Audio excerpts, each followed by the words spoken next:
1971, the clinic, as it was then known, was situated across the street in one room, and it was so successful that it just took off. Okay, thank you. Bye-bye. Our origins were very much with the community, that in fact it was a group of people around a kitchen table, none of whom were healthcare workers or connected to the healthcare system, who said we need to make this happen. Community health centers have a lot of passion, they have a lot of heart and soul, they get the core issue that their value is in being part of the community, responsive to the community, and partnering with the community and individuals and families in their context, their cultures, their values, their beliefs, and their goals. And that sort of continued through a community-based board of directors who manage and administer the program, and with regular community input, either through... The problem with community health centers, including the North End one in Halifax, is that they're very unsophisticated in terms of the actual methodologies and tools of population health and population health tracking, measurement, accountability, and reporting. So the title of the session was, "Why Don't These Things Spread?" It's in part because they can't quantify what they're doing and measure and report, and then you can't spread because it's all heart and soul, not backed up by accountability, measurement, and so forth. I think it is important to evaluate. I'm not saying we shouldn't, but we don't need to evaluate to prove that it works. We already know that. Do we need to evaluate, for instance, acupuncture that has been around for 2,000 years? There's no need for evaluation. It's still happening because it works, and you don't have to prove that it works. If it didn't work, we wouldn't be doing it 2,000 years later. And that's not to say that evaluating is not important. It is important, but the fact that we have 4 wonderful programs that have been going on for 30 or 40 years is proof enough that they work, from my point of view.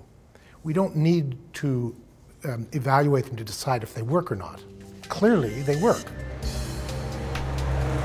So why hasn't it spread? I think it's because, because we work outside the box. And I get the look a lot from a lot of other healthcare providers. And that look is kind of like, you know, you're either a bleeding heart or you're special. Or I don't know how you do it. I've got an extra sleeping bag in the van. But what is the box and why does it exist? And what keeps the box going, people? You know, it's us. And why can't, and so we have to ask ourselves these questions. It is an incredibly powerful box sitting there that is not in alignment with how we practice in our health center. Whether you want to talk about listening to the community or talk about true collaboration, which means there are a horizontally aligned power base, not a vertically aligned, or even this term of harm reduction where you're focusing on client goals and not your own goals. Those are all very challenging concepts which are not embraced by the healthcare system in general.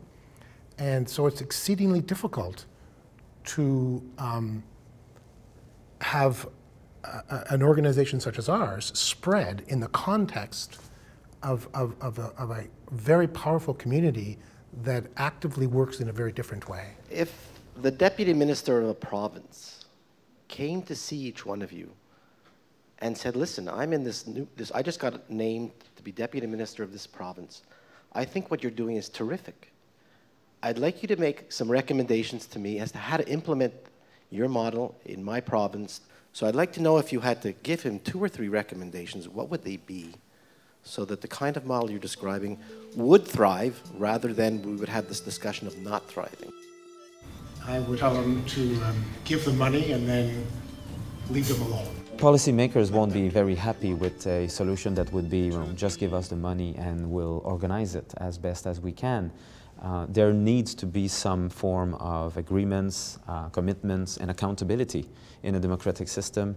And of course, the policymakers will put a lot of emphasis on this. Autonomy is the second principle. But is there a risk to lose the capacity and autonomy of those models if we try to make them population-wide? Very strongly that we have to remain autonomous in order to develop the programs that we feel we need to. It's not easy to change power structures like that. People don't usually like to give up. power that they're given, right? I mean, that's one of the issues that I talked about enlisting physicians. Is the biggest challenge with physicians is to find people that can philosophically work within that kind of structure, because they're used to being in charge. They're trained to be in charge, and society gives them this power, as well as the medical system, and it's a very difficult thing to then find that you need to give up. You need to develop a strong base which will be receptive to these innovations and implementing them in their context.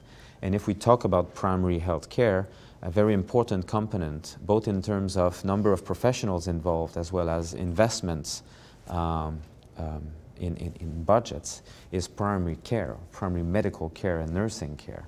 And if you want these innovations to spread in those contexts, I think we also need to continue to develop those practices, provide them with tools so that they will be more receptive to those innovations. Currently, the idea or the received idea is that they're too busy to do this. So we have to help them and make room so that they would be more receptive to that. I think there's wonderful stories about little tiny pockets, but if you can't scale it, I'm not all that interested, because at the end of the day, you have to do health at a population and scalability level, and that's what the funders and policymakers want to understand. There's a few things on the table. You have to convince people it has value, because doing that well costs more than the basic triage and simple treatment model costs. So if you want more investment and more capability in primary care, you have to make the value proposition. You have to sell it as being worth more, and then you have to be able to scale it to a population level. The only way you're ever going to do that is if you can evaluate it and measure it and begin to teach it and replicate it. And the only way you can do that is to get past just pure heart and soul to infrastructure, measurement, accountability, reporting, and that sort of thing. So you have pockets of excellence, you have pockets of innovation, you have some people doing some amazing stuff. Again, the best I've heard in this conference, I would say, is North End Community Health Center in Halifax. Fantastic story.